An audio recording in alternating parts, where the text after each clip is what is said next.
આજનું મારું ઉચ્ચારણ અથવા તો જે મારું સ્ટેટમેન્ટ છે એ સ્ટેટમેન્ટ કોઈ દેશ વિરોધી નથી કે જેનાથી દેશદ્રોહીનો પ્રસંગ બને, પરંતુ આવનાર ભવિષ્યમાં જે પરિસ્થિતિ ઉદ્ભવશે એના માટેની આજે આ વાત કરું છું.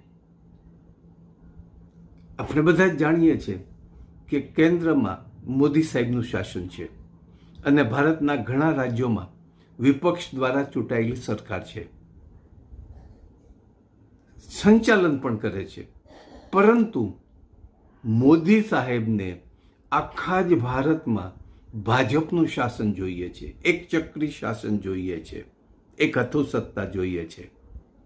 અને પરિણામે જે વિપક્ષોની સરકાર છે એને ઉથલાવવા માટે, એને હેરાન કરવા માટે, એને તોડી પાડવા માટે એન કેન પ્રકારે પ્રયત્ન કરવો છે, જેમાં રાજ્યપાલોની મદદ લેવાય છે,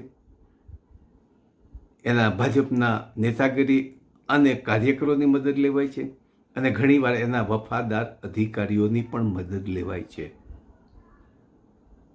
અને આના કારણે વિપક્ષની સરકાર ને સતત કેન્દ્ર સાથે સંઘર્ષમાં રહેવું પડે છે, નિરાતે કામ કરી શકતી નથી, પ્રજાનો ભલાઈનું કલ્યાણનું કામ મુક્ત રીતે કરી શકતી નથી.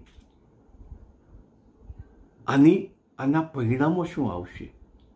એક દિવસ એવો પણ આવશે કે વિપક્ષોની સરકાર પોતાના વિધાનસભામાં બહુમતીથી ઠરાવ પસાર કરશે કે જેમાં માગણી કરશે કે અમારે બંધારણની મર્યાદામાં રહીને અમારી સરકારની, અમારા રાજ્યને સ્વાયત્ત જોઈએ છે, રાજ્યને સ્વાયત્ત બનાવવાની માગણી કરશે અને ઉગ્ર આંદોલન પણ થાય.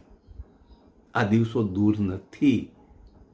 જો આ સતત ને સતત આ પરિસ્થિતિ રહેશે તો દિવસો દૂર નથી.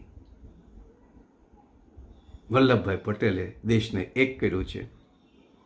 કદાચ ભાજપ દેશના ભાગલા પડાવશે. પ્રજાએ નક્કી કરવું કે ભાગલાવાળો દેશ જોઈએ છે કે એક અખંડ ભારત એવો દેશ જોઈએ છે. આભાર.